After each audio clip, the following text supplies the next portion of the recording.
UPPCS का जैसा कि पिछले सेशन में हमने चर्चा की थी, उत्तर प्रदेश लोक सेवा आयोग के लेकर के हमारे डिस्कशंस हुए थे। मैंने आपको एक कैलेंडर आप लोगों के लिए मैंने बना रखा है और इस कैलेंडर में बहुत सारे अपडेट्स हैं। ठीक है, अब ये अपडेट लगातार जो भी आती रहेंगी उस अपडेट को मैं यहाँ पे आपको मेंशन आउट करके दिखाता रहूँगा।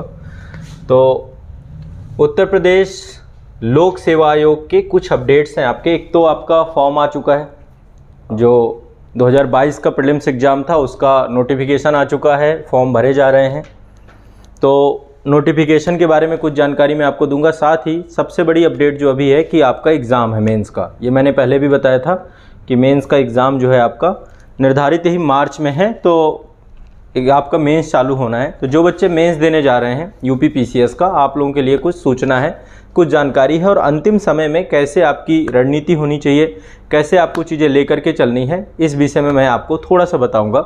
देखिए, मुख्य परीक्षा उत्तर लेखन का कार्य मैं काफ़ी लंबे समय से करवा रहा हूँ, लगभग हो गए 2 साल से ज़्यादा समय हो गया और इसमें लगभग हज़ारों की संख्या में छात्रों को लाभ प्राप्त हुआ है।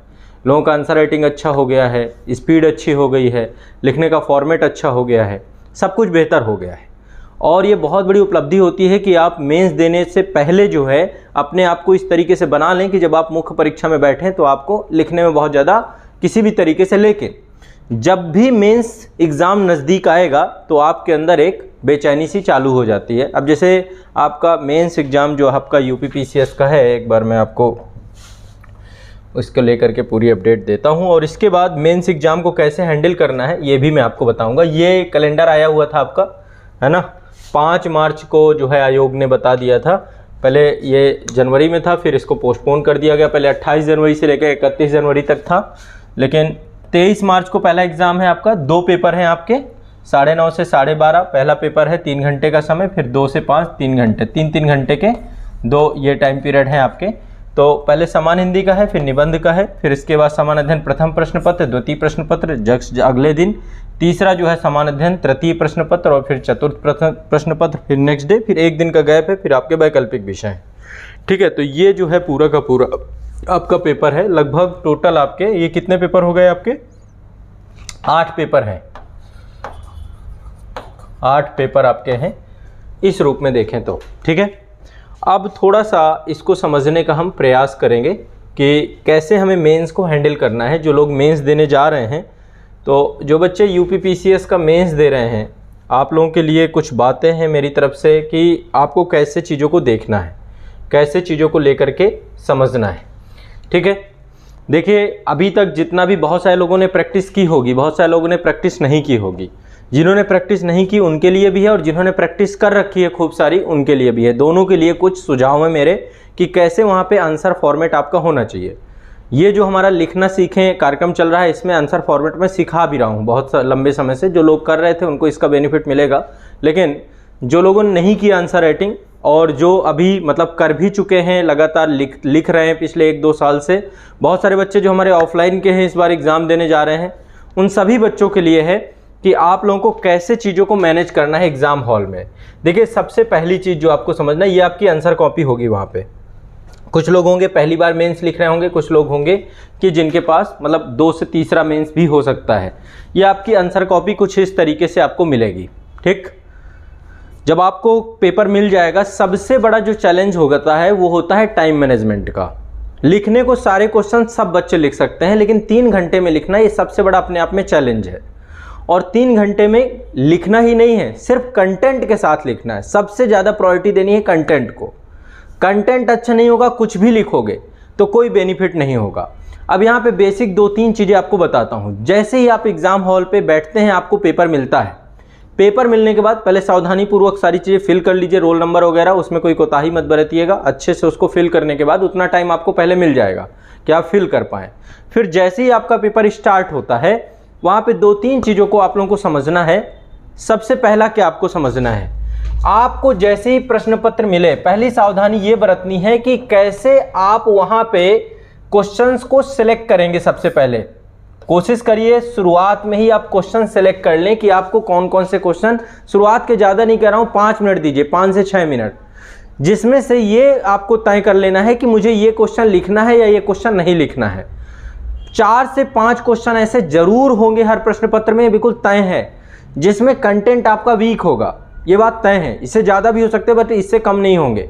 लेकिन हमें यदि 20 क्वेश्चन आपके हैं तो उसमें आपको जो करना है वो सारे क्वेश्चन के लिए आपको प्रयासरत नहीं होना है। आपको 10 से 15 क्वेश्चन बहुत अच्छा लिखना है पहले तो, मतलब बहुत अच्छे का मतलब जिनके कंटेंट आपके पास है, और पहले उन्हीं में समय देना है। क्योंकि समय कई बार क्या होता है जो नहीं आते हैं उनमें दे रहा हो तो टाइम ही खराब हो रहा है, कोई फायदा नहीं है। तो पहले आपको ये तय कर लेना है कि किस क्वेश्चन को आप लिखेंगे, किसको नहीं लिखेंगे, या किसको बाद में लिखेंगे, समय बच जाएगा तो लिख देंगे। ये चीज आप लोगों को दिमाग में बैठा लेना है। शुरुआत का 5 मिनट दीजिए, 5 मिनट में पता चल जाता है, शॉर्टलिस्ट हो जाता है कि मुझे ये क्वेश्चन को, जैसे ही टॉपिक समझ में आए, देखो क्वेश्चन का टॉपिक से आपको सेलेक्ट कर लेना है। जैसे ही क्वेश्चन पढ़ते हैं, मैं हर क्वेश्चन में आपको बताता हूं कि ये क्वेश्चन पढ़ने के बाद इसका टॉपिक ये है, तो टॉपिक चूंकि आपका पहले से तैयार होगा तो आप उसको सेलेक्ट कर लीजिए कि ये टॉपिक मुझे लिखने हैं प्रश्न पत्र में। शुरुआत में ये काम हो जाएगा तो आगे फिर आपको एक धुआंधार लिखना ही है। नहीं तो लास्ट में क्या होता है, बहुत सारे लास्ट में जब आप शुरू में नहीं देखते हैं पूरे प्रश्न पत्र को, तो लास्ट में आपको ये लगता है कि यार ये वाला क्वेश्चन मैं पहले लिखता तो ज़्यादा अच्छा होता, ये तो मुझे आ रहा था, फिर टाइम ही नहीं बचता है। तो सबसे बड़ी चीज़ है मेंस एग्जाम के लिए कि आपका समय प्रबंधन कैसा है। वहाँ पे टाइम यदि बेहतर नहीं हुआ, क्योंकि यहाँ पे आप चाहे जितनी प्रैक्टिस कर लो, एग्जाम का प्रेशर अलग होता है, और उस प्रेशर में आप सब हर गेंद नहीं मार सकते, हर गेंद पे 6 नहीं मारा जा सकता, कुछ आपको क्वेश्चन छोड़ने भी पड़ सकते हैं, ये भी तय कर लीजिए, समझ रहे हैं ना। तो आइडियली मैं कहता हूँ 80% पेपर भी आप सॉल्व करते हैं, 20% को आप मतलब बहुत ज़्यादा फोकस नहीं करते। यदि आप पूरे के पूरे क्वेश्चन सही करके आते हैं तो बहुत बड़ी बात है, कोई दिक्कत ही नहीं है। लेकिन आपको पहले वो क्वेश्चंस लिखने हैं जो आपको आते हैं। पहले तो ये शॉर्ट लिस्ट करेंगे। रूल नंबर 1, शुरुआत का 5 मिनट आपको बहुत फास्ट देखना है, क्विकली देखना है कि कौन से पेपर को आप करेंगे, कौन से को नहीं करेंगे। पेपर यदि आपके पक्ष में नहीं आता है, एक तो आपके पक्ष में आता है कि जो भी है सारी चीज़ें आ रही हैं आपको, कोई दिक्कत नहीं है, और यदि नहीं आता है तो भी स्ट्रेस नहीं लेना है, सॉल्व करने की कोशिश करनी है। पेपर सॉल्व होगा, कैसे होगा मैं बताता हूँ। 5 मिनट में आपने मान लीजिए शॉर्ट लिस्ट कर लिया, पहला करना है, दूसरा क्वेश्चन करना है, तीसरा क्वेश्चन करना है, चौथा क्वेश्चन करना है, 5वां क्वेश्चन करना है, 6वां क्वेश्चन करना है, ऐसे करके आपने शॉर्ट लिस्ट कर लिया, ठीक है। या फिर 7वां भी छोड़ देना है, 8वां फिर कर लेना है, ऐसे करके आप शॉर्ट लिस्ट करेंगे ही। बस एक चीज़ का ध्यान रखिएगा कि जब आप उत्तर लेखन करिएगा तो शुरुआत में जो आंसर राइटिंग आपको करनी है, शुरू का जैसे मान लीजिए आपने पहला ही नहीं आपको लगा कि ये, तो दूसरे से चालू करिए। शुरू के 3, 4, 5 क्वेश्चन आपको बहुत ज़्यादा सावधानी पूर्वक करने हैं। सावधानी पूर्वक ऐसे मतलब कि उनमें बहुत ज़्यादा कटिंग नहीं होनी चाहिए, उनमें थोड़ा सा टाइम लीजिए, है ना। टाइम क्यों कह रहा हूँ मैं, क्योंकि बहुत जल्दबाजी, लास्ट में फिर हम उसको समय को कवर कर लेंगे, क्योंकि लास्ट में हम उन क्वेश्चंस को करेंगे जो क्वेश्चन हमें नहीं आते, कम टाइम मतलब उनको बाद में हम करेंगे। लेकिन शुरू में एग्जामिनर का एक परसेप्शन क्रिएट होता है आपकी कॉपी से। शुरू के 2, 3, 4 क्वेश्चन यदि इसको लग गए ना कि इसने बहुत अच्छे लिखे, परसेप्शन क्रिएट हो जाता है आपके बारे में, मतलब उनमें कंटेंट हो, चीज़ें हो, थोड़ा सा टाइम ले लीजिए। हाँ, एक चीज़ मैं हमेशा आपको सिखा रहा हूँ कि जब भी आप आंसर राइटिंग करिए, मान लीजिए 20 क्वेश्चन है टोटल, ठीक है, 20 क्वेश्चन में से कम 5 से 6 क्वेश्चन में फ्लो चार्ट जरूर बनाइए। कम से कम है बता रहा हूं, इतने में 5 से 6 क्वेश्चन में फ्लो चार्ट भी होना चाहिए। पैराग्राफ में भी लिखना है आपको, पैराग्राफ में भी लिखिए। पैराग्राफ के बाद जो है क्वेश्चन को पॉइंट में भी डालिए, पॉइंट भी डालिए क्वेश्चन के लिए, पॉइंट में भी लिखिए। टू द पॉइंट मतलब 5 पॉइंट में आपने डाल दिया क्वेश्चन, बुलेट पॉइंट बना के ऐसे लिख सकते हो, स्टार बना सकते हो, जो भी है 5 पॉइंट में, और साथ में एक डायग्राम बना दिया। साथ में आपने एक डायग्राम बना दिया। डायग्राम बनाने के लिए मैंने आपको बताया है कि जब भी आपको डायग्राम बनाना है तो डायग्राम ना तो आप यहां बनाएंगे, इस स्पेस में बनाएंगे, यहां पे डायग्राम नहीं बनेगा नीचे, ठीक है। डायग्राम आप सेंटर में भी मत बनाइए। डायग्राम आपको जब भी बनाना है तो ये आदत में डाल लीजिए कि डायग्राम आप इस एरिया का यूज करेंगे, इतना एरिया आप अपना कवर कर दीजिए, चाहे डायग्राम का हो, चाहे फ्लो चार्ट का हो, चाहे जहां का हो। अब इसका बेनिफिट क्या होता है, सबसे पहला कि आपने इंट्रो, जैसे क्वेश्चन आपका ऊपर यहाँ पे लिखा हुआ है, आपने यहाँ पे लिखना चालू किया, ये पैराग्राफ आपने कंप्लीट कर दिया, ठीक है। अब यहाँ पर आपने इस एरिया को भी नहीं छोड़ना है, इसको भी आपको पूरा लिखना है। देखो आयोग ऑलरेडी ये पूरा एरिया आपको नहीं लिखना होता, ये एरिया आपको वैक्यूम के तौर पे देता है, तो आप कॉपी में कहीं पे वैक्यूम मत छोड़िए, वो बहुत नकारात्मक प्रभाव डालेगा आपका, ये समझ लीजिए। कॉपी में आपको वैक्यूम नहीं छोड़ना है, इससे बचना है आप लोगों को। कॉपी में वैक्यूम कोई भी नहीं छोड़ेगा, ये चीज़ बहुत ज़रूरी है। तो ये एरिया में तो कुछ लिखना नहीं है और बाकी पूरी कॉपी आपकी अच्छे से कंप्लीटली होनी चाहिए, उसमें किसी तरीके का कोई भी दोहराव नहीं होना चाहिए। तो आपने इस एरिया को भी फिल किया, फिर यहाँ पे अपना डायग्राम बना दिया, फिर यहाँ पे आपने फिर लास्ट में इस वाले एरिया पे चाहो तो पॉइंट में लिख सकते हो कि आपने पॉइंट में डाल दिया आंसर, 5 पॉइंट लिख दिए जो भी उत्तर के हैं, ठीक है, 5 पॉइंट लिख दिए। तो इस तरीके से यदि 200 शब्दों में लिखना है या 150 शब्दों में लिखता है, दो तरीके से हो सकते हैं, 150 शब्दों में भी पूछ सकता है, 200 शब्दों में भी पूछ सकता है। तो 200 शब्दों वाले बच्चों को लगभग 165 प्लस 165 मिनिमम, मतलब 165 वर्ड से लेकर 170 वर्ड भी आपने लिख दिया तो इनफ है। 200 में 200 की जरूरत नहीं है। और देखो यहाँ पे पैराग्राफ डायग्राम बनाओ, और डायग्राम जो बनाना है वो एक तरीके से आंसर का सेंटर पॉइंट होना चाहिए कि एग्जामिनर को एक बार डायग्राम देख के ही उसका काम चल जाए, उसे समझ में आ जाए कि हाँ भाई ठीक है, कोई दिक्कत नहीं है। तो ये चीज आपको दूसरा दिमाग में बैठाना है, इस चीज को लेकर के चलना है, ठीक है। तो जब भी आंसर बुक लिखेंगे आप लगभग 5 से 6, और शुरुआत में जैसे एक क्वेश्चन में डायग्राम बना दिया, एक को लिख दिया, फिर अगले में डायग्राम बना दिया, क्योंकि डायग्राम में भी थोड़ा समय लगता है ना, ये प्रैक्टिस की चीज होती है, कैसे डायग्राम डालना है, किसी में भी कारण पूछता है, किसी में भी कुछ पूछता है, कारण का ही डायग्राम बना दीजिए कि आपने डायग्राम बनाया, ठीक है। डायग्राम में भी मैंने आपको बताया कि देखने में अच्छा लगना चाहिए, इस तरीके से बनाइए डायग्राम को कि डायग्राम देखने में अच्छा लगे। बीच में आपने एक गोला बना दिया, फिर यहाँ पे एक एक करके पॉइंट, ऐसे करके पॉइंट डाल दिए, पॉइंटों में यहाँ पे भी गोला बना सकते हो आप, ठीक है। डायग्राम बनाने का तरीका, फ्लो चार्ट बनाने का तरीका आपको देख लेना है, और बहुत संतुलित होना चाहिए कि ऐसा ना हो कि ये इधर का बहुत बड़ा है, इधर का बहुत छोटा है, ऐसा नहीं होना चाहिए। थोड़ा सा इसका भी ध्यान रखा जाता है, थोड़ा साफ सुथरा शुद्ध दिखाई देता है। बहुत सारे बच्चे जो आंसर राइटिंग कर रहे हैं, कॉपियों में देख रहे हैं आप लोग, मैं आप लोगों को उसको भी लेकर के भी बता रहा हूँ। तो ये जो है कुछ आपको चीज़ें समझनी है, बेसिक्स हैं ये। पॉइंटों में कोशिश करिए, आंसर लिखिए। शुरुआत जो लिखिए, इंट्रोडक्शन जो है पैराग्राफ में लिखिए, और इंट्रोडक्शन टॉपिक से जुड़ा होता है, टॉपिक से जुड़ करके ही इंट्रोडक्शन रहे, और फिर आंसर देना चालू करिए, पॉइंटों में दे दीजिए। एक डायग्राम या फ्लो चार्ट जरूर बनाइए।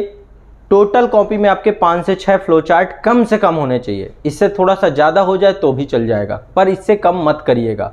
और शुरुआत में ही 1-2 फ्लो चार्ट आपको एग्जामिनर को दिख जाने चाहिए, तो एग्जामिनर का एक ये दिमाग में आ जाता है, एक परसेप्शन क्रिएट हो जाता है आपकी कॉपी में कि कॉपी अच्छी है, साफ़ सुथरी है, कटिंग नहीं है, इन सब चीज़ों से बचिएगा।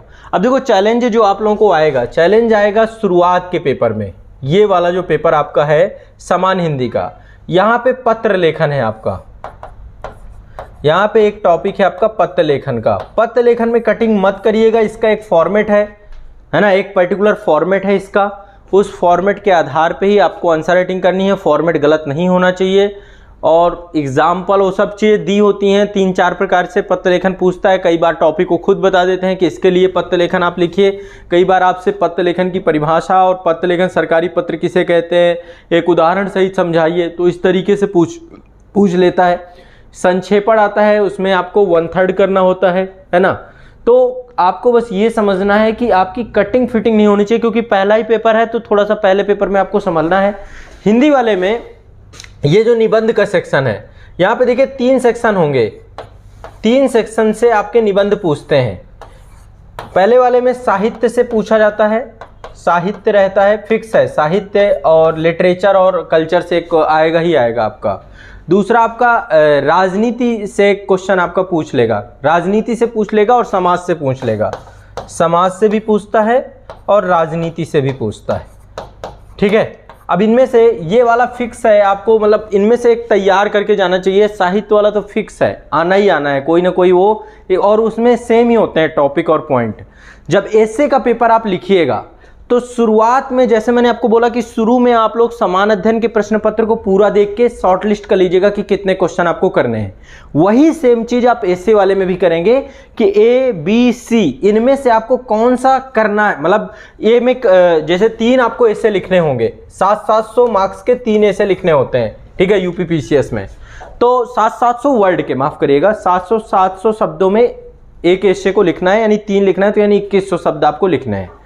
तो पहले आपको सेलेक्ट कर लेना है, पहले वाले में 3 सेक्शन होंगे ABC, दूसरे वाले में 3 सेक्शन होंगे ABC, इसमें एग्रीकल्चर का एक आता है, ठीक है, साइंस का भी एक आता है आपका, ठीक है। दूसरे वाले में ABC में एक एग्रीकल्चर से, कृषि से जुड़ा हुआ पक्का है, आना ही आना है।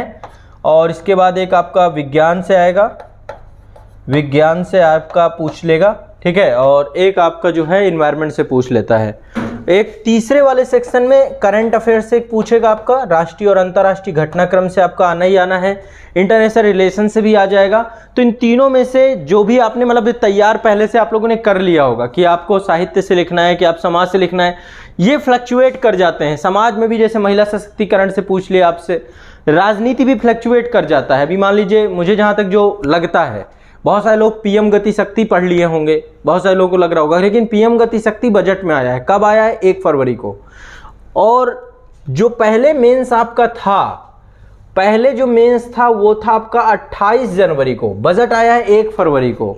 यदि तैयार कर लिया है तो कोई दिक्कत नहीं है, क्योंकि इकोनॉमी के लेकर के कई सारे टॉपिक अभी थे, कोविड भी आपका है, रशिया यूक्रेन वार के ऊपर भी पूछ सकता है। लेकिन मुझे लगता है कि पेपर, चूंकि आयोग ने बहुत नज़दीक आकर करके पेपर की डेट बढ़ाई थी, तो क्वेश्चन पेपर पहले ही बना सकते हैं।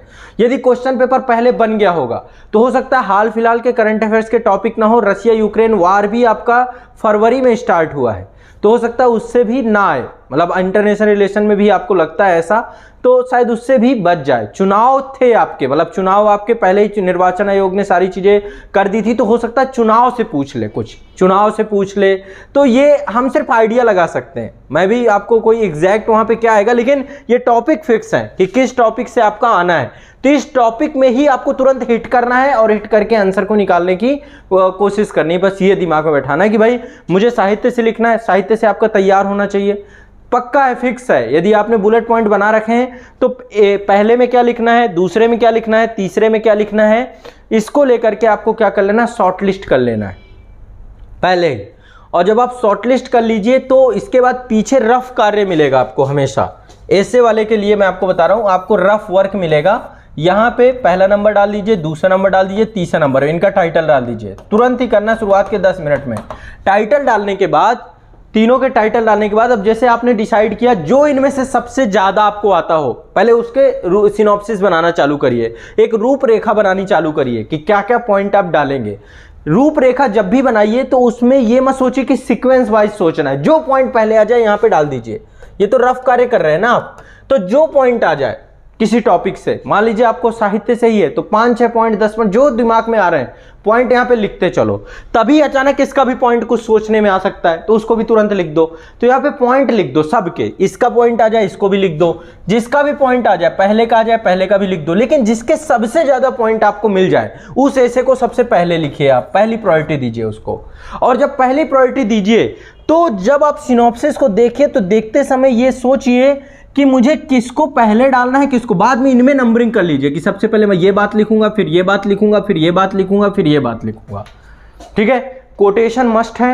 जब भी आप ऐसे लिख रहे हैं, साहित्य के ऊपर लिख रहे हैं तो कोटेशन, एग्रीकल्चर के ऊपर लिख रहे हैं, जैसे अब किसान बिल वापस लिया गया तो मुझे दूसरे सेक्शन में पता है कहीं ना कहीं से एग्रीकल्चर को जोड़ेगा ये। ठीक है, उस समय चर्चा में था, दिसंबर और ये उस टाइम पे बहुत चर्चा में था, फिर सरकार के द्वारा वापस भी लिया गया। आपका जनवरी में एग्जाम था तो एग्रीकल्चर बिल आपको तीनों पता होने चाहिए और किसी न किसी रूप में पूछ लेगा वो। ठीक है, एमएसपी ही पूछ लेगा, एमएसपी को लेकर डिमांड चल रही है बहुत लंबे समय से, तो आपको थोड़ा सा इसको इस रूप में देख करके इंटरलिंक करके आपको करना है।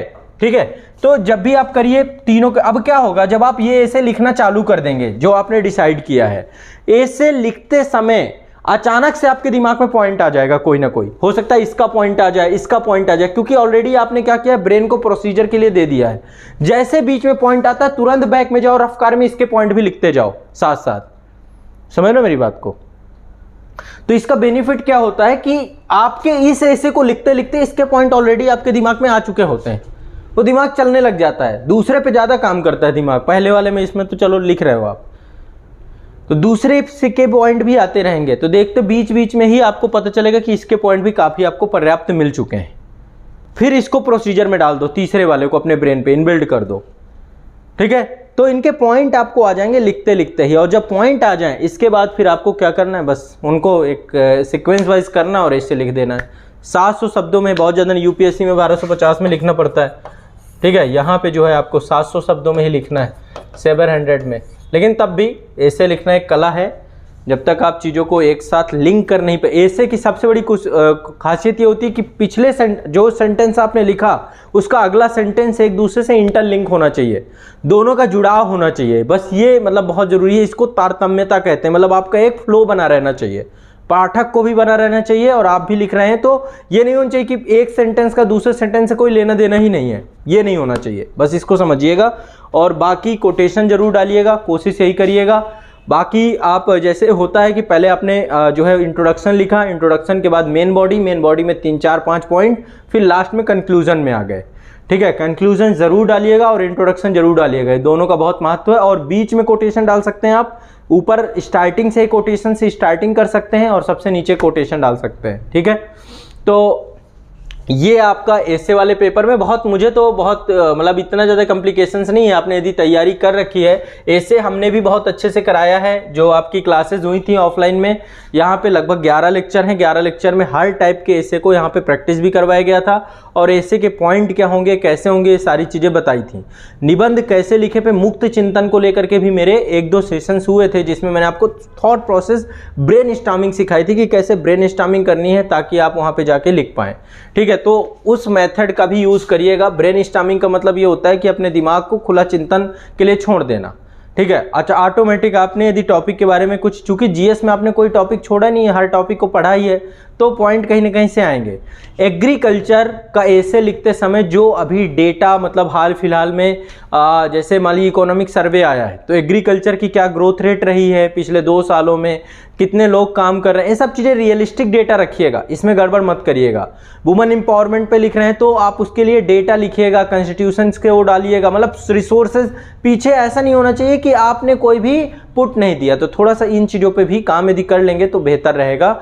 ठीक है, तो ये आपके दोनों पेपर, हिंदी वाला पेपर में वैकेबलरी भी बहुत सारी आती है। वैकेबलरी आपको मतलब कि पता होगी तभी आप लिख पाएंगे। मुहावरे, लोकोक्तियाँ, पर्यायवाची, इस तरीके के शब्द विलोम, एक शब्दों के लिए अनेक शब्द, ऐसे काफ़ी सारे आपके 5-6 वो पॉइंट आते हैं। और पत्र लेखन और संक्षेपण, ये तो आपको मैंने बता दिया। पत्र लेखन पे मेरा एक मास्टर वीडियो भी पड़ा है, जिसमें मैंने 6 के 6 जो मेन पत्र लेखन है जो यूपीपीसीएस मेंस में आते हैं वो सारे मैंने करवाए हैं। तो जो लोग देने जा रहे हैं, आप लोग एक बार मेरा पत्र लेखन वाला मास्टर वीडियो देख लीजिएगा, ताकि शॉर्टकट में आपको पूरा एक रूपरेखा पता है। 30 मिनट का है, ज़्यादा बड़ा नहीं है। तो पत्र लेखन पे मास्टर वीडियो जरूर देख लेना आप लोग। ठीक है, तो एक तो ये है मेरा आप लोग के लिए जो प्रयास है। दूसरा मैंने आपको बताया कि आंसर राइटिंग करिएगा तो कहीं पे भी वैक्यूम मत छोड़िएगा, कटिंग पिटिंग मत करिएगा। एक डायग्राम यहाँ पे जरूर बनाइएगा, इस पेज में बना दीजिएगा। आप दूसरे में चाहें तो दूसरे में भी बना सकते हैं, लेकिन एक ही डायग्राम बनाइए क्योंकि दोनों में बहुत टाइम लग जाएगा। लास्ट में जो क्वेश्चन बच जाते हैं उनको थोड़ा सा फास्ट करना है, रैपिड करना है उनको। ठीक है, उनको रैपिडली करना है, तुरंत ही आप उसको फास्टली क्विकली करिए। और क्विकली करने के लिए क्या है, आप फ्लो चार्ट ही बना दीजिए केवल। जैसे मान लो नहीं आता है, केवल फ्लो चार्ट में ही उसको कर दीजिए, पॉइंटों में ही लिख दीजिए, है ना। उसके लिए जरूरी नहीं कि आप 160-170 वर्ड लिखिए, आप 100 वर्ड में ही निपटा दीजिए। पर शुरू के जो आपको आते हैं उन्हें आप बहुत अच्छा लिख के आएंगे। ठीक है, 200 शब्द लिखेंगे नहीं, 165 प्लस शब्द, 170 शब्द तक भी लिख देंगे, काम चल जाएगा आपका। और मैं आपको गारंटेड कहता हूं बहुत अच्छे मार्क्स आपको मिलेंगे। लेकिन तीनों चीज़ों का सामंजस्य होना चाहिए, पैराग्राफ भी होना चाहिए, पॉइंटों में भी होना चाहिए और डायग्राम भी होना चाहिए। बस ये चीज़ आप बना के ले गए, आप नंबर बहुत अच्छा पाएंगे। ठीक है, तो इसी चीज़ को लेकर के देखो प्रैक्टिस मैं लगातार करवा भी रहा हूँ अभी, और जो लोग देने जा रहे हैं इन सब चीज़ों का ध्यान रखेंगे। तो ये तो है आपका यूपीपीसीएस मेंस एग्जाम को लेकर के जो बच्चे जा रहे हैं, आप लोगों के लिए मेरे द्वारा कुछ सलाह, कुछ सुझाव। बाकी देखो बहुत ज़्यादा पैनिक में मत आना, वहाँ पे यदि पैनिक में आओगे तो दिक्कत हो जाएगी। सेंटर आपके 3 गए हैं, प्रयागराज में बहुत सारे बच्चों का आयोग के अंदर भी सेंटर जाता है, आयोग में भी सेंटर जाएगा, लखनऊ में भी सेंटर है और गाजियाबाद में भी सेंटर है, प्रयागराज में सेंटर है, 3 सेंटर हैं आपके। तो सेंटर में सबसे पहली चीज़ ये है कि चूँकि 2 पेपर के बीच में आपको थोड़ा सा अंतराल मिल रहा है, उस टाइम पीरियड को रिलैक्सेशन के लिए यूज़ करना। ऐसा नहीं होना चाहिए कि आप वहाँ पे जो है बहुत सारे आपके सीनियर्स में मिल जाएंगे, उनके साथ लगे, निगेटिविटी में मत आना। ये 4 दिन बहुत एनर्जेटिक रखना आपने। खाना पीना डाइट बहुत अच्छी होनी चाहिए। पेपर के बाद कोशिश करो यदि आसपास जूस मिल जाता है ज़रूर लीजिए, उसको इंटेक करिए क्योंकि गर्मी बहुत ज़्यादा है। पानी की बोतल लेके जाइए। पेपर के दौरान मतलब पेपर के पहले जब आप एंट्री करना, ये समझ लो कि पूरी तरीके से प्रेशर रिलीज़ करके आप पहुँचना वहाँ पर। ये ना हो बीच में टॉयलेट वगैरह के लिए उठे तो एक क्वेश्चन 2 क्वेश्चन आपके वहीं पर ही शहीद हो जाएंगे, ये समझ लो। बीच में टाइम इतना कम बचता है हमारा, तो पानी और अपना जो भी प्रेशर है उसे सब पहले ही निपटा दो, ठीक है।